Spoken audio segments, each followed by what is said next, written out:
Ze zal me wel niet kwalijk nemen als ik gewoon van Geertje praat.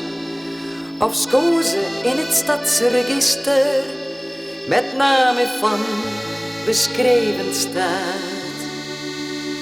Als Geertje koopvrouw in van alles, was heel de stad met haar vertrouwd. Als Geertje het zijn hele leven voor kien kleinkind schrept en sjouwt. Maar 's avonds zat Geertje gezellig voor de ramen en keek naar de mensen die langs de Ruske kwamen. De poes lei te spinnen, de schiemelamp was op en naast haar op het kastje stond de Clivia en Knop. Giem dokter had een klant aan Geertje, want ze was zo sterk als een dik.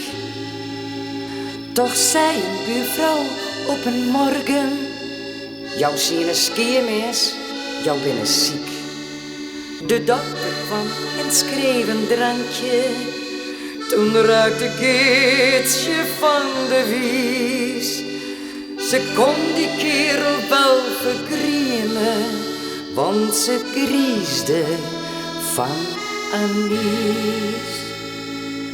En 's avonds lei Geertje haar bier in het hoofd te denken, hoe of ze dat flesje met rommel op moest drinken. Ze wist er geen raad op, wat zat ze in de knoei. Maar naast haar op het kastje stond de Clivia in bloei. Ze moest dat spul zien kwijt raken en urenlang docht Geertje na.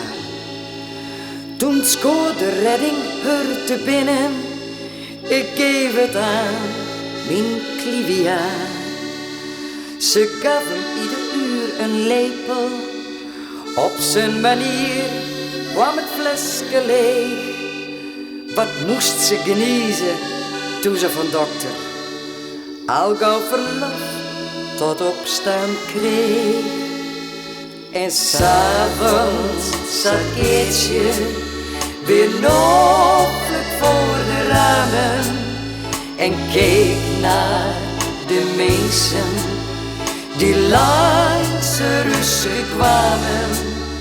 De poes lei te spinnen bij Geertje op een schoot. Zij was weer de oude, maar haar Clivia was dood.